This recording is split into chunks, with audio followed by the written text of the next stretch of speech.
Am I still holding PYTH even though nothing I say is financial advice, and even though I'm not telling into anything, and even though it's just my perspective? Why am I still holding PYTH? Well, my point of view is this. I'm totally aware that, first of all, PYTH is not doing the best as of right now, and also a bunch of other altcoins are not doing good. Like, for instance, $2 is currently around a 19x from here. So, yeah, I mean, PYTH is clearly not doing the best. But why am I still holding? Well, my point of view is that when, let's say, the price isn't doing the best, what I do is I focus on the fundamentals. I focus on what the project is trying to do.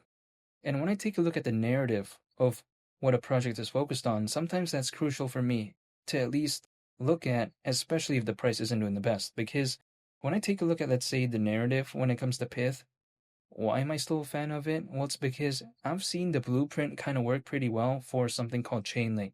Now, Chainlink's also having a pullback. Again, a bunch of altcoins, or should I say Link, which is the native token of Chainlink. Again, they're all not necessarily doing the best either. But I'm saying, when it comes to Chainlink, historically, we've seen what has happened to it. What is Chainlink focused on?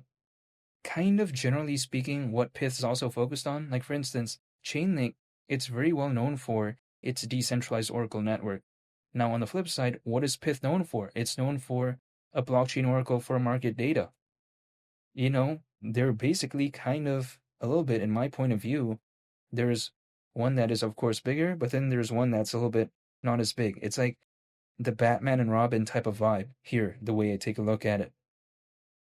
Now, why do I like this concept when it comes to oracles? Well, it's because an oracle is basically a data feed that brings off-chain data, or should I say, data from off the blockchain into the blockchain. This is basically to help decentralized applications function properly, because a lot of decentralized applications out there, they need this off-chain data.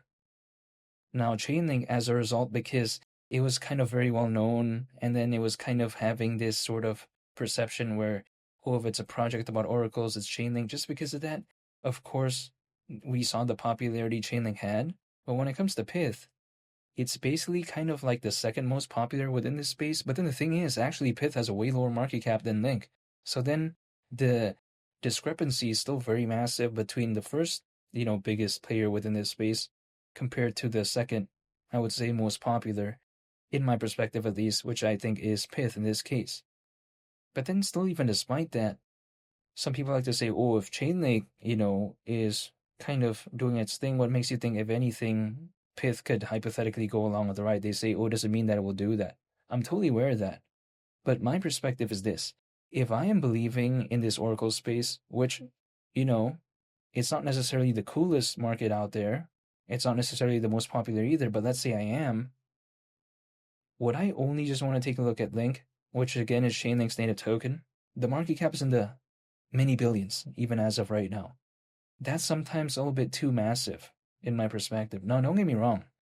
I still hold Link, but when it comes to my sort of percentage, when it comes to me holding Link compared to something like, PYTH, I hold a lot more PYTH percentage-wise when compared to Link, just because I like how it has a hypothetically lower market cap. I like how it's kind of having somewhat of the same focus in a sense, but then at the same time, I like the Solana aspect as well when it comes to PYTH. So in the grand scheme of things, I don't think in every single situation I'm necessarily just going to want to believe in something that has a market cap that massive. If, let's say, there's hypothetically something else that doesn't have a market cap that massive and has pretty much kind of the same focus in a sense. But yeah, this is just my perspective. I'm not telling anyone to do anything. Now, why do I like kind of the Solana aspect when it comes to PYTH? Well, it's because even though Solana is having a pullback as of right now, I like it as a narrative when it comes to the layer 1 blockchain side of things, because I saw what it did not too long ago, and, I don't think that was even an altcoin season. So to me, I just haven't given up. Now, also on top of that as well, when it comes to PYTH, people like to say, oh, no one's really going to care about this. Well, my perspective is this, right? Again, it's pretty much kind of focused on primarily the same thing that Chainlink is focused on, generally speaking, but then with a way lower market cap than Link. So, yeah, that's just my point of view. Now, no one is telling me to do this, by the way. No one is telling me that, oh, I have to, believe in PYTH and all this. No, I mean, I'm doing this just personally on my own, Why am I doing it? Because again, I like the narrative when it comes to Chainlink. So then I thought, there must be hypothetically something else that has a lower market cap, right? But there's actually not even that many compelling options. Like for instance, there's something called PYTH. Now, also to a certain extent, I would say that Flare, which has an aspect of the Flare time series oracle, and also something called Daya, and you know that has a way lower market cap than this, though. Even though it showed some moments of brilliance historically, but we haven't really seen that altcoin season, I think, during this cycle. So yeah, that's the way to take a look at it. But still, even besides that, there's not that many, I think, hypothetically compelling options. So this is why I'm still staying patient, and literally that's about it. Now, if I don't want to believe in this space, it's very easy for me to just not be in this space, right? I just wouldn't even, care about this.